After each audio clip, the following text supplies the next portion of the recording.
Okay, let's turn to buyer power and supplier power.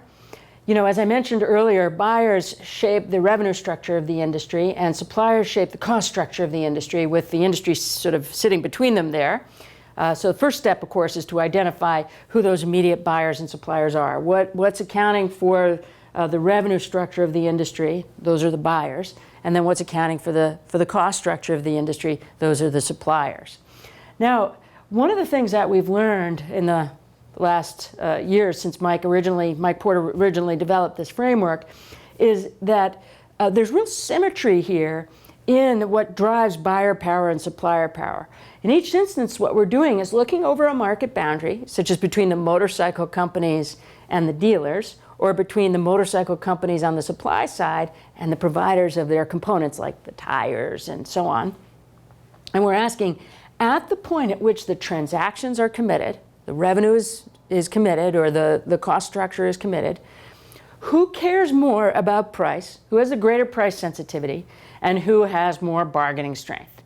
In order to have power, you have to both be sensitive to price, in other words, you have to care about price, and you have to have some bargaining strength over that. You know, I mentioned earlier that it drives me bananas how much we have to pay for breakfast cereal. Breakfast cereal probably costs 50 cents a box to make, and you got to pay $5-6 for it in the grocery store. I am price sensitive with regard to the cost of, or the price of breakfast cereal. So as a buyer of breakfast cereal, I'm price sensitive. However, unfortunately, I don't have any intrinsic bargaining strength.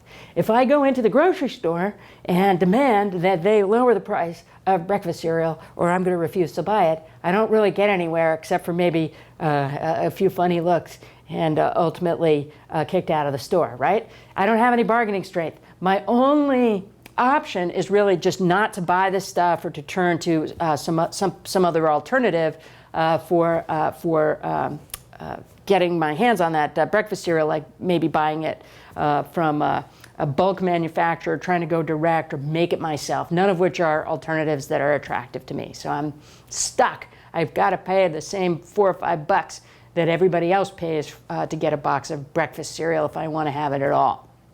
Okay, so there's an instance where I have price sensitivity, but I don't have any bargaining strength, and therefore my buyer power is not very high. Alternatively, I may not be price sensitive, but I may have bargaining strength. So let's say, for example, if look at an example of a company, a very large company that's got a lot of bargaining strength over particular procured goods. Let's think about, you know, I don't know, come up with an example of a large company, let's say like the Bank of America, buying paper clips. The Bank of America probably buys so many paper clips that they could probably get a deal on it. And I'm sure that the Bank of America has procurement strategies that involve trying to get as big a deal as they can on paper clips through procurement from a large office supplies company, something like that. But I doubt that they actually assign somebody to go bargain on paperclip prices, because the payoff to that bargaining process is probably not large enough to justify putting somebody's salary against it. In other words, Bank of America, even though they have a lot of intrinsic bargaining strength in this example for paperclips, may not be price sensitive. And so they're going to end up without a lot of buyer power over the price of paperclips in that example here. In order to be able to have power, you have to both care about price and be able to bargain on it. Now, what this diagram emphasizes is that the symmetric issues are relevant for suppliers. Consider the suppliers of labor, you know, into a particular industry. Let's say the engineers that work in the motorcycle companies. For them to have a high salary, they have to care about salary in the first place and be able to bargain on it. And in the case of the engineers for motorcycles, it looks like the technologies that they're relying upon are not proprietary. They're not hard to develop. They're widely accessible to engineers in a range of university environments and widely known. And so they really don't have intrinsic bargaining strength. If they threaten to quit, unless they get a higher salary, they may well have to leave their jobs, because there's so many people that are well trained to take those jobs who are willing to work for relatively low price, since this is an attractive job. So again, the price sensitivity and intrinsic bargaining strength are both relevant here.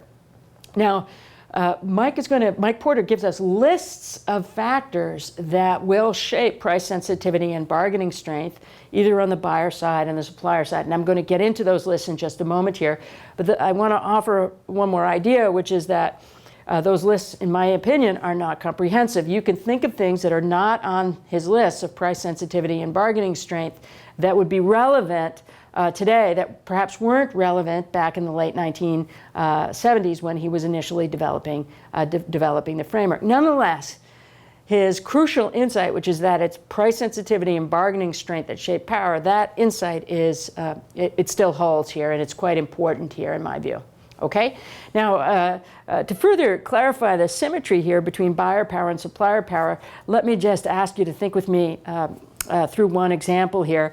Suppose that we're analyzing first the motorcycle industry, and we decide that buyer power is low and that supplier power is relatively low. This is an attractive industry because dealers really want these motorcycles. They can mark them up considerably, and they're willing to pay what it takes to get these motorcycles into their shops. And people want to work for motorcycle companies, so supplier power is relatively low. The provision of components is being managed so that the component suppliers are relatively fragmented and so on, so that their supplier power is relatively low. So we determine that the motorcycle industry is attractive in part because buyer power is low and supplier power is low. Then let's imagine that we go off to lunch and we come back after lunch, and now I'm going to ask you to focus on the industry of dealing motorcycles. So in other words, we're now going to think about the industry as what we previously had thought of as the buyers, in the prior example. And now the motorcycle industry is a supplier to those dealers. In other words, what used to be the object of our industry analysis, namely the motorcycle industry, now constitutes the supplier segment here, and the buyers are now the focalized industry that we're studying here. And we're looking at these dealers and we're saying, gee whiz, why is it that they're not making a higher average return on investment? Well, what you're going to tell me, of course, is that supplier power is high, right?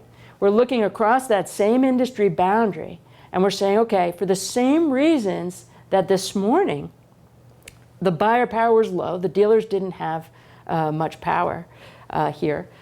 For that same reason, those same reasons, this afternoon, you're going to tell me that supplier power is high. The motorcycle industry has power over their dealers because they're controlling, the disbursements and allocations of their hot motorcycles into the different dealerships that want them, right? So the issues are exactly the same. When you're thinking about buyer power, supplier power, all you're asking is, at the moment that transaction is committed, who cares more about the terms of the contract, the price and so on, and who's able to bargain for better terms, right? So that's the key to understanding buyer power and supplier power, is to reduce to that level. Now, in the pharmaceutical industry, we've got some really instructive insights that come up here. I ask you, who are the buyers to the pharmaceutical industry? Please don't tell me that they're doctors, okay? It turns out doctors are important, but they don't actually pay. They don't actually pay here. We're interested in who pays, and of course, in most parts of the world, it's going to be the patients and the insurance companies, and predominantly in the insurance companies. Usually your copay is relatively low. In fact, the reason I buy insurance is because I know that if in the future I need medicine, that I'll bankrupt myself to get the medicine I need, and that's why I get insurance in the first place. I want those insurance companies pulling that risk on my behalf, because I know that in the future my price sensitivity is going to be extremely low. I want the medicine I need, and that's why I have insurance in the first place.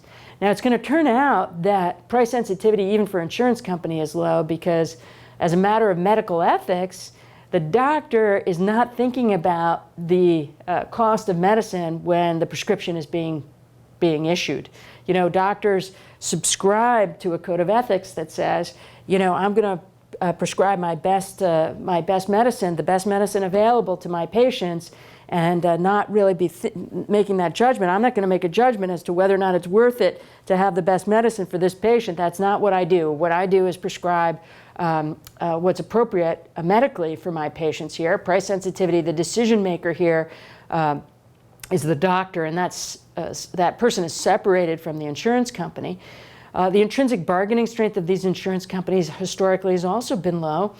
They may not know the moment that prescription is written here until you bring it to the pharmacy later to get it filled here. And in fact, managed care on the behalf of insurance companies is designed to try to improve bargaining strength so that they will be better informed and be able to influence prescribing decisions and be able to get patients what they need at lower cost over time here.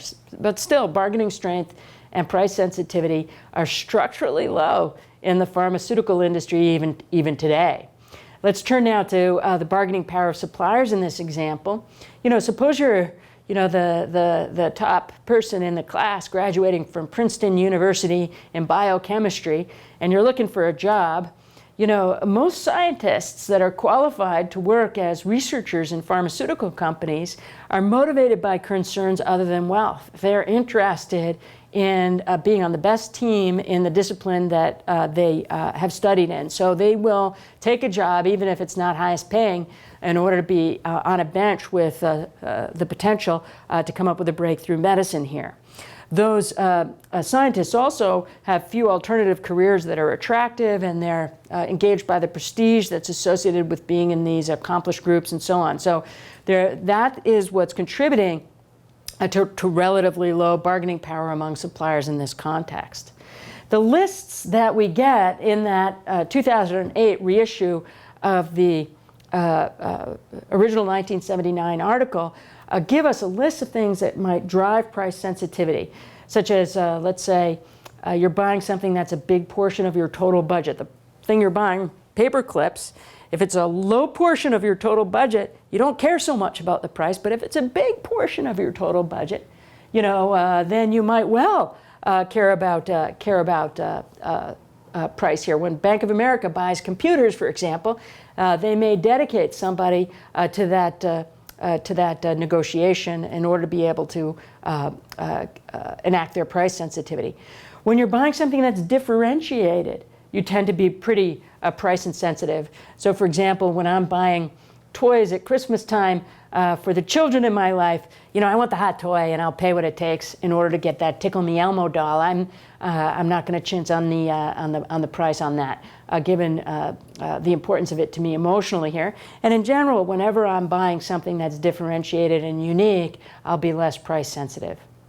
If I'm buying something that has a big impact on my personal quality of performance, that may make me less price sensitive. So for example, I went to the best college into which I was admitted because I thought it would have a big impact on my long-term income potential and my quality of life. I didn't really think as much about the price of that degree as I thought about what that degree would confer on me over the long course of time here. That's an example of price insensitivity here. The same would be true of a corporate buyer buying some input, such as tires or spokes into the motorcycle industry. If those tires are going to have a big impact on the quality of motorcycles, then the price sensitivity of the motorcycle industry as a buyer will go down. If I'm buying something that's important to me strategically, or if I have a lot of profit, I may be less price sensitive. But you can think of things that are not on this list that might make you price sensitive or price insensitive. For example, anytime I'm giving a gift, I tend to be less price sensitive. Or anytime that I'm in pain, I tend to be less price sensitive about anything that I'm purchasing. If I need a tow truck to tow my car, and I'm in a safe environment, such as I am here at the Rotman School of Management today, my car won't start in the parking lot in the back, and I start calling around to tow truck services, and somebody wants to jam me with a $200 price, I'm going to keep calling around because I have a relatively safe way to get home without my car. I can take the subway, or I can get a ride from a friend. My price sensitivity is relatively high. But if I break down in the middle of the night on the highway in a snowstorm, and somebody comes by in a tow truck and wants to charge me $300 to tow me to safety, I feel lucky. I'm completely price insensitive in that context. Same thing about sandwiches. You know, if I go upstairs to the cafe and they try to charge me 12 bucks for a sandwich, I'm going to shop around. I may bring in lunch from home, or I may go someplace cheaper because I'm price sensitive. But at the airport, in the few minutes before I get on a flight, if they try to charge me $12 for a sandwich, I may pay it. I'm price insensitive because I'm about to get on an 8-hour plane flight and I know that the airplane food won't be up to snuff. I'm going to pay the $12 and I'm going to be happy that I had the opportunity. So price sensitivity is always so contextual that you could never list all of the factors that contribute to price sensitivity. You know, the idea here is, in whatever situation you're studying, you want to look at the average transaction across the buyers in the industry that you're studying and say, okay, at the moment those transactions are committed, is the buyer more or less price sensitive, more or less strong in terms of bargaining strength than the industry with which it's negotiating. Here's a list of the factors that contribute to bargaining strength among buyers according to the article.